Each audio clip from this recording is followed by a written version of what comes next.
नमस्कार मित्रांनो, आज आपण पाहणार आहोत की मेटल डिटेक्टर्स हे काय असतं. म्हणजे नॉर्मली आम्हाला इन्क्वायरी खूप सारे येत असतात की HHMD द्या किंवा हँडल्ड मेटल डिटेक्टर द्या किंवा फक्त मेटल डिटेक्टर द्या.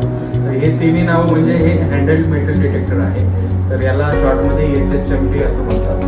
तर हा कशासाठी यूज केला जातो की नॉर्मली सिक्युरिटी गेटवरती समजा मेटलची काही कंपनी आहे, काही प्रोडक्शन आहे किंवा काही ठिकाणी मोबाईल अलाउड नसतो. त्या केसमध्ये सिक्युरिटी सगळ्याचे खिसे आतमध्ये घालून चेक करू शकत नाही किंवा सगळी बॉडी आपण चेक करू शकत नाही. तर त्याच्यासाठी हा मेटल डिटेक्टर यूज होतो. म्हणजे काय करायचं की आपण कुठल्याही मॉलमध्ये गेल्यानंतर आपण पाहिलंच असेल की एंट्रन्सला बघा, ते डीमार्टला गेलं तर एंट्रन्सला ते चेक करतात.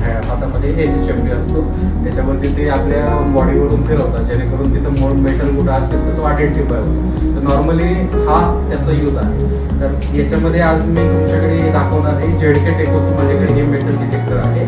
तर याच्यामध्ये मी आता अनबॉक्सिंग करून आपल्याला युजेस कसा असतो हे दाखवणार आहे. त्याला मी अनबॉक्सिंग करतो. केल्यानंतर बघा, अशा आतमध्ये अशा प्रकारचं मेटल डिटेक्टर आहे. तर याच्यामध्ये त्यांनी लेदर वगैरे दिलेलं आहे. तर त्याला लेदर दिल्यामुळे याचा लुक वगैरे चांगला आपल्याला दिसतो आणि लॉंग लाईफ थोडंसं आपण हे म्हणजे हातामध्ये बोटामध्ये अडकवू पण शकतो, म्हणजे जेणेकरून खाली पडण्याचा ऑप्शन नाही आहे. तर त्याच्यासाठी हे लेदर दिलेलं आहे. तर बॅक साईडला हा जो नॉब दिसतो इथं बॅटरी आहे. तुम्हाला दाखवतो मी टाकलेली इन्सर्ट केलेली बॅटरी.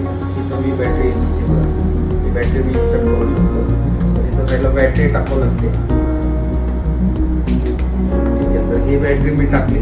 त्याच्यानंतर इथं आपल्याला दोन नॉब दिलेले आहेत, दोन स्विच दिलेले आहेत ऑन ऑफ साठी.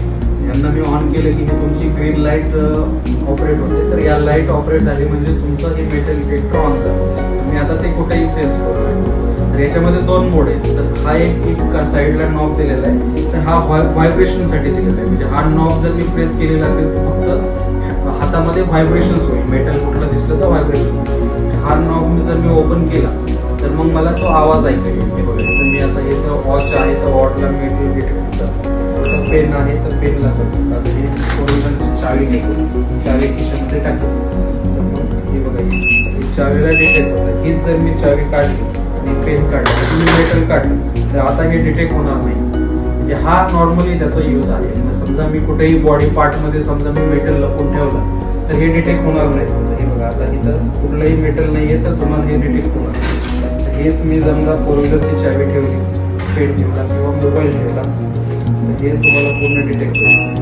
मग हे ज्यावेळेस डिटेक्ट होतं त्यावेळेस तो सिक्युरिटीला तो एक पॉईंट असतो की त्याच्यानंतर सिक्युरिटीने तिथं चेक केलं पाहिजे की नेमकं कुठलं मेटल आहे.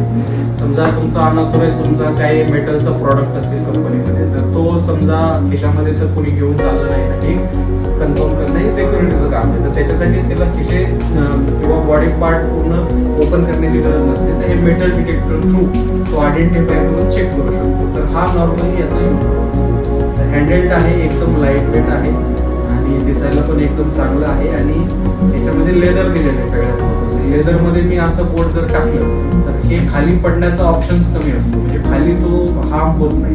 हार्म झाल्यानंतर तो ब्रेकडाऊन होऊ शकतो. नॉर्मली बाकी मेटल डिटेक्टर येतात त्याला हार्म म्हणजे खाली पडण्याचं जर पडलं तर ते इनऑपरेट होऊन जातं. म्हणजे ते रिपेअर करायला लागतं किंवा परत ते चालत नाही प्रॉपर. त्याच्यासाठी हे लेदर दिलेलं आहे, ते की एक मला चांगला पॉईंट वाटतो ZK मध्ये. तर असं आहे, अशा पद्धतीने तुम्ही हे मेटल